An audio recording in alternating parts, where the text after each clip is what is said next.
Hello everyone, I am Hex Harper, and this is Amateur Hour, and day 5 has finally arrived of the whole uh, Gail Simone comic school thing, which also means I have finished all 8 pages of my very long script here. Hooray! And we finally have the composition book back, so, oh, how I missed you.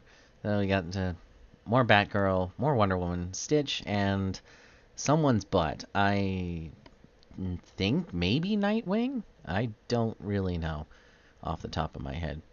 But, let's see. Discord stuff. She starts off with this, mildly cringy video. I mean, she doesn't really get into anything too important here. But I watched the whole thing. It's only about a minute 38 seconds.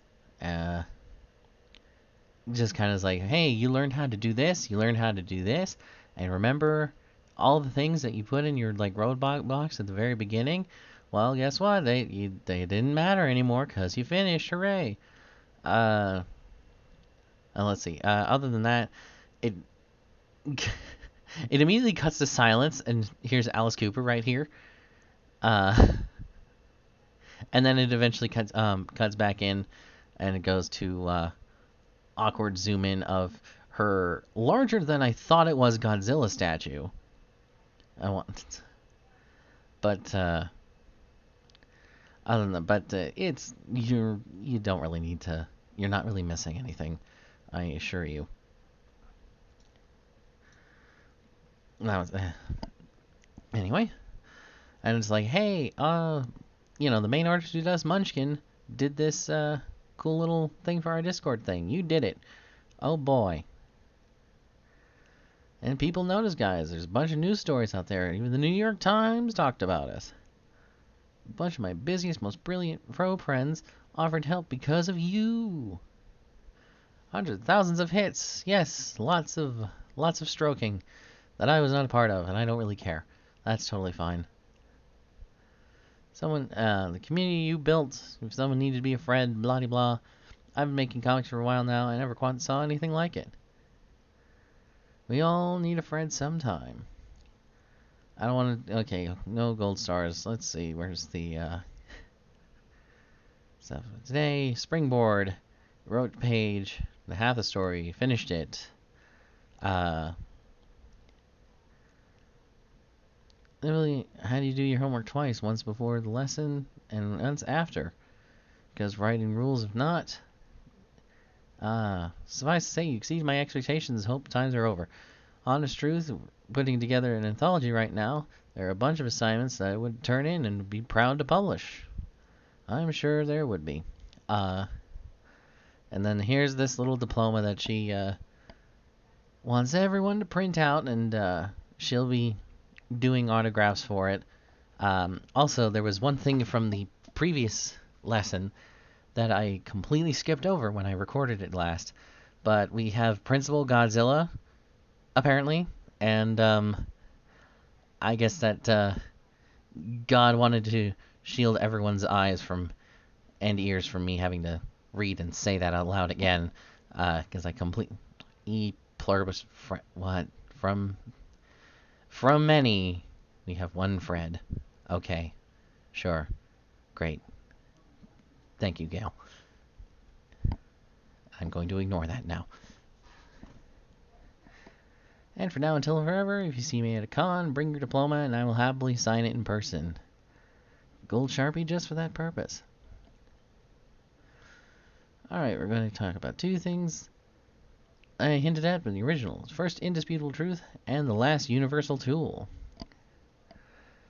The first, the truth. Make it your motto. Nothing's wrong if it works.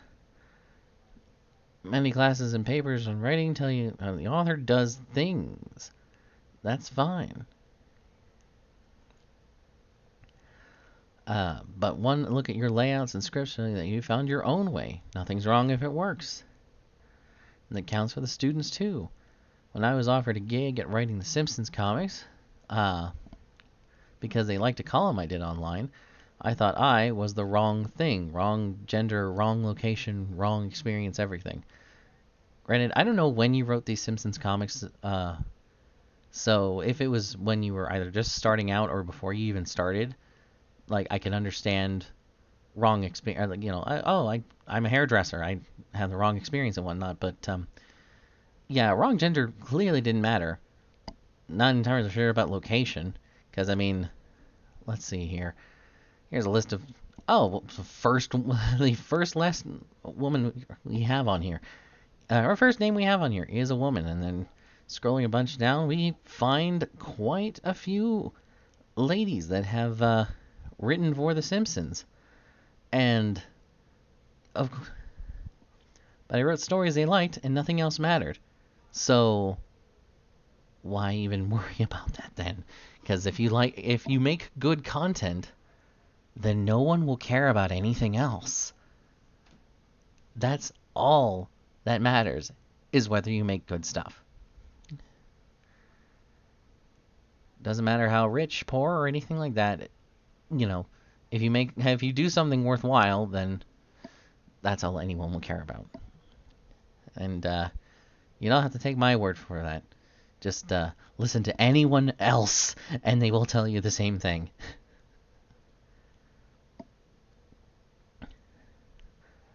Don't let anyone tell you you're the wrong thing. Make that promise to me, okay? And when you're making your next stories, you have an idea, promise me you'll try it, because nothing's wrong if it works. Nothing builds confidence.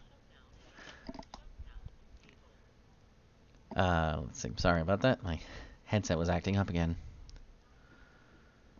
Let's see.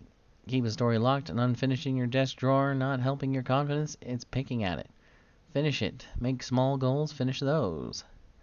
Next thing we have been building since the first day.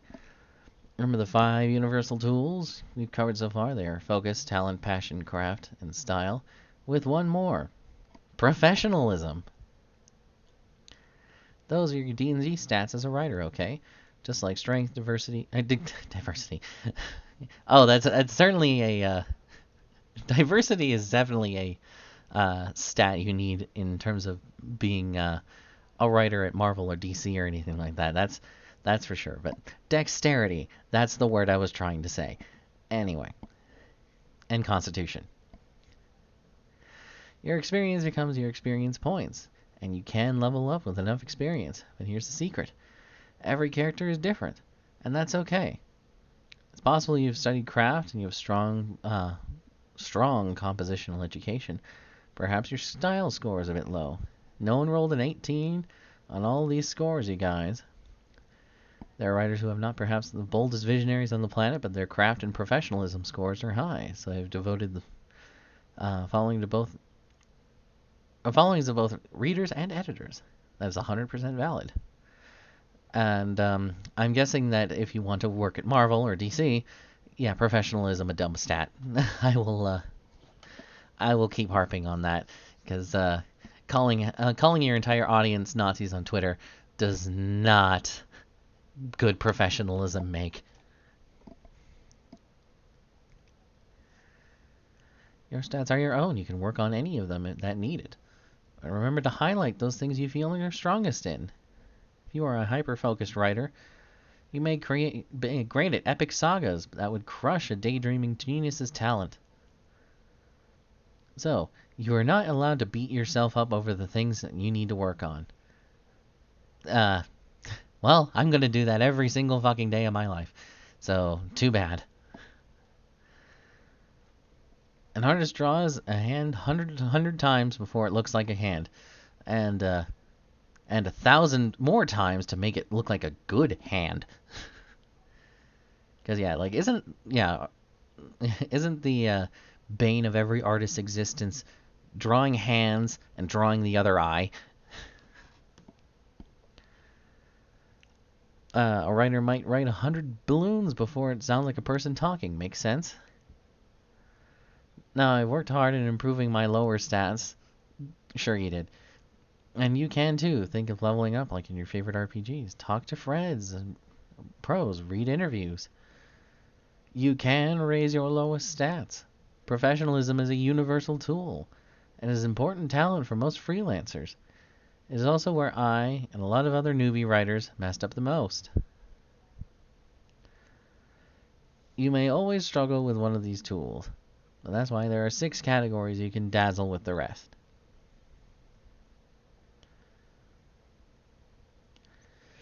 So, I have a final universal truth that you can put in your notebook. You don't know what you can do until you do it. I heard over and over again from students in comic school, I wanted to do this for years but didn't know how or were too anxious. All these people, most of whom had never done this before, and now have a complete script in their hand. I mean, granted, I didn't have no idea how to do this a few months ago, and then I just bought books on it, so... But, and now I'm here, making fun of it on YouTube. Anyway, moving on. Now, a word about professionalism. There are people more qualified to speak about this than me. Absolutely true. But the best lessons are going to come from people who actually have to steer these projects to market. That's your real life, Fred. Your editor. That was just saying, the comic is the Freds that you made along the way. And yes, I haven't even seen The Last Jedi or Rise of Skywalker, and oh god, I honestly don't know whether I even should. I mean, I know they're bad, but I don't even. Stupid references aside. When I started, I was foolishly wary of editors. The vast majority of wanted the same thing you do, the best possible story out the door on the page. So I asked some of my favorite editors what their best advice would be to those students. This was a big fill for me. Glee. Okay. Just Glee.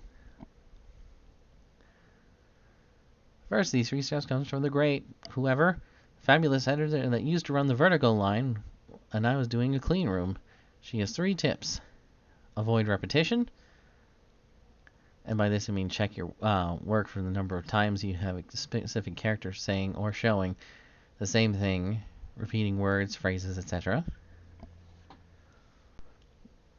State the time of day and the weather for every scene. Your colorist will love you, and the weather plays a huge part in your story. It certainly can, and whatnot. But yeah, that's... At least none of these are, I don't really have a... Avoid the name toss. State the character's name once, Gail, and wedge it between words for more natural exchange. You know what I mean? Gail? Yes, Shelley. By this, Gail, I mean in the conversation. We don't have to keep referring to each other by our name, Gail. But, also, don't do what I did one time and completely forget to mention the villain's name at all in the dialogue. It was all over the script, just not in... anyway. At least mention it once. Next is from the best editors I have ever had, Desiree Rodriguez, who edits 7 days and more. Has some practical advice here. My advice for scripting would be study. Read other writers' scripts as a great way to learn how to script a story. Here's a decent website that breaks down comic stuff down. Okay. I also recommend folks look into this book who might find it at their local library. Panel 1 scripting. From what I can interpret, it's just a compilation of different comic scripts from various authors, which I don't have that book, and I mean, I wouldn't mind reading it. I'm not in any particular hurry, but still. Learning from the best in any way you can is always a good thing.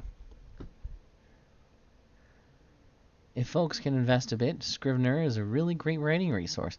It has comic scripting formats already installed. Oh, okay. Don't approach editors with the sole purpose of pitching. Try to create organic relationships by networking at cons and being able to take criticism. And final, Des, When pitching a project, it helps to have a sample script, just as important an outline for your story along with demographics. What age group is the story targeting? What genres? Who's the book for? Also an idea for art style of the book. Let's see. I want to make something reminiscent of like a horrible hybrid fusion of Ratfink and Tintin and market it to babies. No, I'm kidding. I'm kidding. God. Oh, God, I just tried imagining that. Let's see. Okay, the thread fork above. Sorry, folks. This is part 2. When we are discussing the tips best editors in the business have for you, students in particular, they wrote wrote these for this lesson for you. This is from Kevin Kettner, great editor at Dynamite Comics. Make sure to let the art breathe on the page. You all get excited and wanted to tell a story, and there might be a complicated backstory behind it, but it doesn't all need to be on the first page. You can dole out information so you don't overwhelm the artist and their art. Let's see. That's a good one to remember. The next is from my favorite advice from the great Chris Robinson, my editor of Domino. Definitely follow this. There's no comics industry standard, but that doesn't mean there's not something we can steal here. To be able to identify dialogue or panel descriptions on a page at a glance, because your format makes it obvious, it's a hugely helpful. So yes, I will definitely say having a decent format that separates things out is very clear, and making sure it's clean, clear, and obvious, and everything's properly labeled or easy to interpret. Yes, absolutely. Pick your formatting conventions and stick with them for the duration of your script.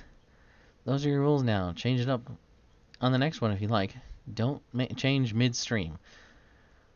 Avoid choosing a script format that creates large gaps or weird line breaks in your dialogue. Use mixed case, not all caps. Your letter will thank you. I'll start a new comic on a new page in script document. Be sure to include the page rate just before page XX on your script to avoid big gaps and weird line breaks. Granted, there's no real page on Notepad here, but like I said, don't put a finalized thing on Notepad. I've just been using Notepad out of sheer habit from my other work and whatnot, and other attempts at writing before I got into comics.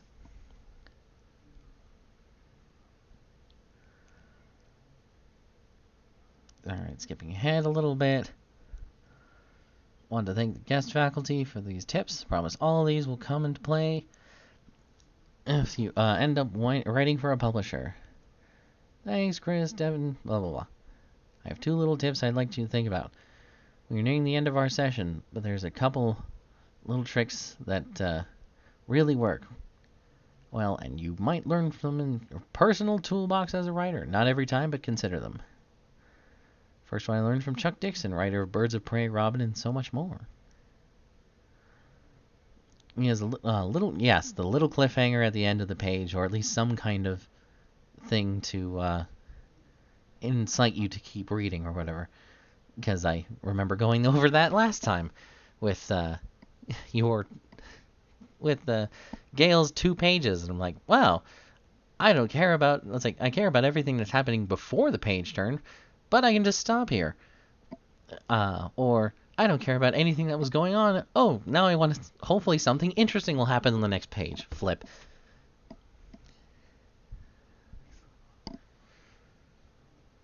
It's a great little skill to hone. You can do it flawlessly. You create a little tickle of suspense throughout your entire story. I use this tip a lot, but Chuck is the master. The last tip of the lessons from me directly. I tend to get a lot of credit as a dialogue writer.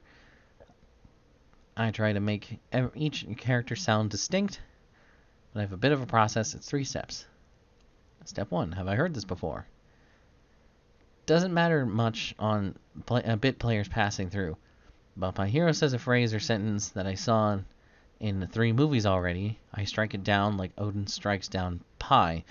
Take it out, it's useless. Okay. Step 2, look for the perfect word. Take a risk. When you're writing Wonder Woman, give her something Amazonian to say. It's better to overreach and cut back than be dull and predictable. Take a chance, let them speak from character. And step 3, sound it out. It's okay for you to have say the dialogue out loud. Highly recommend it. I was like, if you can't say it, the reader can't hear it. Make sense?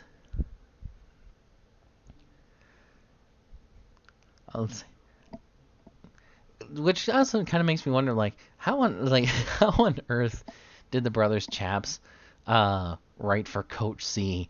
And I'm curious about how they spelled all of their stuff for everything. Also, if you read out a sentence in a normal book and it sounds like something out of Coach Z's mouth, fix it. Because yeah, that happened when I read 50 Shades of Grey, and I was just going to be, and my friend and I were doing, dumb voices and whatnot throughout the entire thing, and I was like, oh, I'm gonna do Coach Z on my next turn, and then I'm like, my body is a ball of sexual tense need. Like, what the hell did I just say? So, yeah, make sure. Make sure you avoid that unless you're doing it intentionally. Also, advice for dealing with editors. Don't spell their last name wrong, like I did with Kevin Kettner. Alright, we're almost done. As I said in the video, this doesn't have to be the end of your journey. You did it once, you crushed it. Now you know you can. So, hoping that you'll think, not necessarily for your final dream gig, but for your next story, and then you do it. Remember your roadblock box? Open it up if you have it nearby, and then take out the paper and just throw it away. Yep, I already threw that out before I started recording this, so it's like, oh, if it was just going to be there for me to throw out later, I would have just thrown it out already.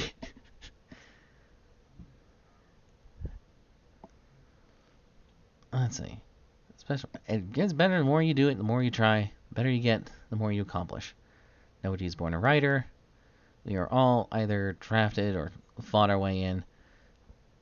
We wonderful faculty we here sitting in our yeah, more of the same. We're not completely done. More of the stuff about the Discord server, building a community. Save your notebook. Feel free to use the genre. No. Stop that. Honor generate from day 1. That is it, everyone, for a spectacular time. I am so grateful for the faculty who popped in to help, to the students for taking the shot, especially the friends who became the best community ever. All I ask is you make progress, tell us stories, and this Godzilla gif is just going to be, So, I'm gonna take a nap for a week. Alright, you do that, Gail. I'm sure you already did. And, now you went... Then you woke up and everyone had to wear masks. I have no idea where the hell this is from. But still, it's very campy and awesome. So, okay, that was it. Yeah, not really much to say about this one. So I guess I would probably give this maybe about a 3 out of 5. Did I personally learn anything really new from this? Not really. I mean, gave me a couple websites to look at, but not really much else. Nothing I hadn't really just reading from other books. And yeah, there's definitely some bits of cringe in there, but generally overall, hey, it's exactly as she says. Nothing wrong if it works, aside from the aside from all the cringe and whatnot. But the general advice and whatnot was pretty harmless. But so now that we're done with that, we can all read my terrible, terrible writing. So I will gloss over the first 4 pages since I read them before. But yeah, Ajax is in a cabin. He's sharpening his sword and whatnot. He's like, I'm not gonna let it get me. And you hear a horrible, unearthly howl. Then it flashes back to a week earlier, and he and the party get warnings about, oh hey, yeah, Wendigos are here in the fucking mountain. Please don't just don't go up there. You won't be missed if you decide to anyway. Then he gets split from the party, and then he happens to find the cabin where he was. There was a old man that's in there. He was already dead. And it's like, oh, maybe I lost it. If I can just run back and grab my backpack, that would be super great. Oh nope, it's out there. So staying inside it is. Page 5. Panel 1. Ajax clutching his stomach. Narration caption: days without food, and his stomach groaning.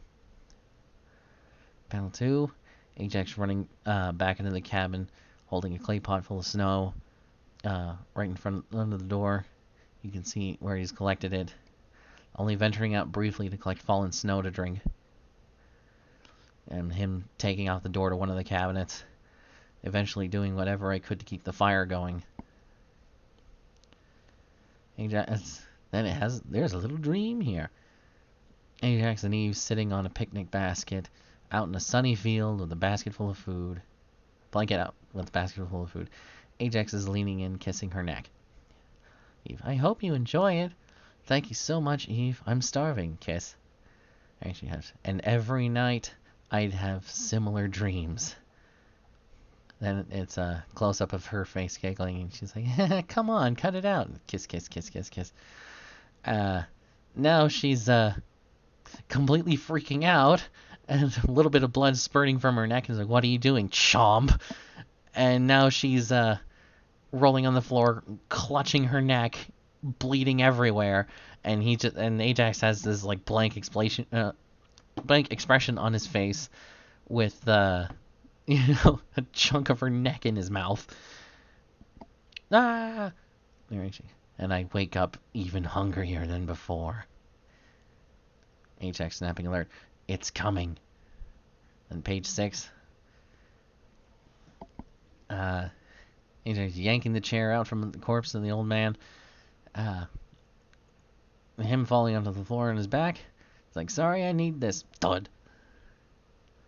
And the fire picks up with the chair inside. Ajax holds his blade in the flames, making it glow red hot. He stares intently towards the door. And I was like, I mentioned some stuff about the camera angle, but the door slams open. You see like the partially lit design of the Wendigo. From partially lit design of the Wendigo. Or like, oh no, it's here, and he's went into suppressing the fire and everything. Then gritting his teeth. He's ready, and the Wendigo's just standing there, and he charges into battle. Next page, next morning, even the rest of the party walking through the woods. One of them's carrying Ajax's backpack. All of them look a hell of a lot worse for wear than before. Gosh, next morning, party member 3. Because I didn't bother naming any of the other ones, because they really didn't matter. It's like, I'm telling you, there's no way you could have lasted out here this long. I say, he's gotta be okay. I just know he has to be. Like party member 4 pointing to the cabin. uh, faint bit of smoke still coming out of the chimney. It's like, hey, look, I guess somebody's home. Even the three party members running towards the cabin. It's like, party member 3, I swear if he's been living easy while we went through hell, I'll kill him myself. Ajax! He's just standing in the doorway, looking into the cabin, unsure of what to feel. Ajax? The final page is the splash panel of Ajax, now Wendigo, hunched over the corpse of the old man, blood all over his face and claws, staring towards the doorway. Only bits of his armor hang off his body. The old man's chest and abdomen are completely hollowed out, and this is the big stinger, and you can finally show it off in broad daylight and everything. And that's the end. So I'm generally happy with this. I'm a little worried about the pacing and whatnot, because I only had 8 pages, so I'm like, okay, this happened, like getting all the information out, and the whole thing with him dreaming about like ripping out Eve's throat and whatnot. I came up with that sometime last week, and I was like, oh god, I really, really hope I have enough room to fit that in, because that would be so freaking brutal and awesome. And then it turns out I did. I'm like, yes, that I was very happy with that. But other than that, yeah, aside from me worried about I mean, let me know what you think in the comments and whatnot. But I'm at least happy with them. It was something for me to do. It was something for me to write again. And now that I have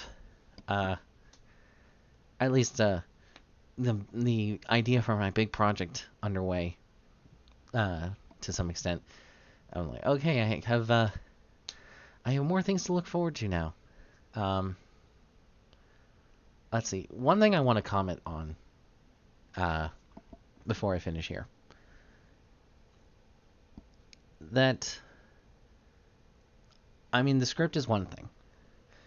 You can, describe everything either in pretty basic stuff like me, or you can have a lot more detail about everything and whatnot. But at the end of the day, it's just a script. Sure, what matters is like the plot and the dialogue and everything like that, and how it's all spaced out and whatnot. But it's the spectacle of the artwork that really shows if your script was actually particularly good or not at the end of the day. You can have people comment on your writing and whatnot, but it really is the artwork that really solidifies it. Because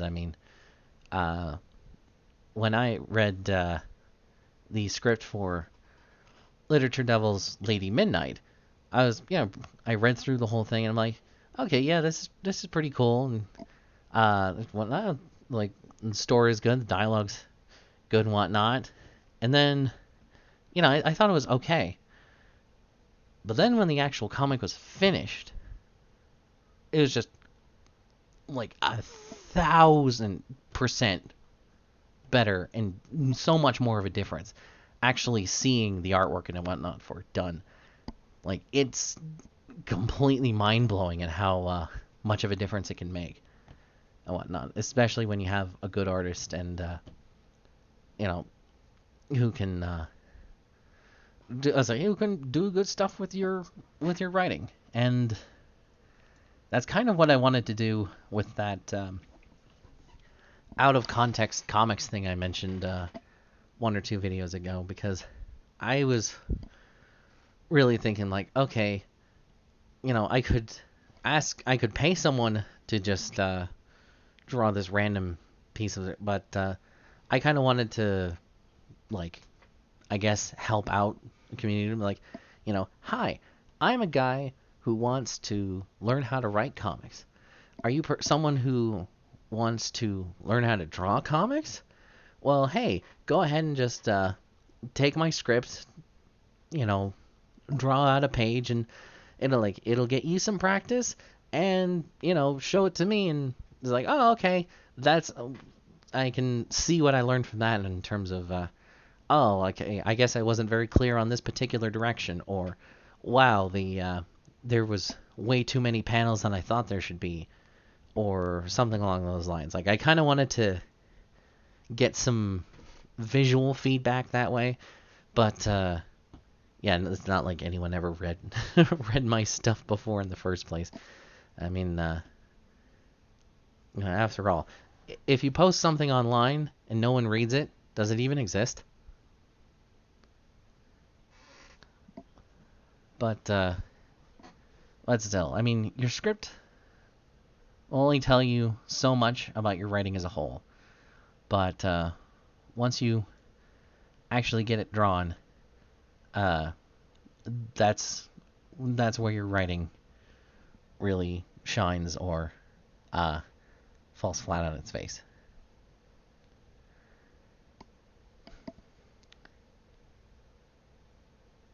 Come to think of it, I don't know what I want to do next for making videos. It's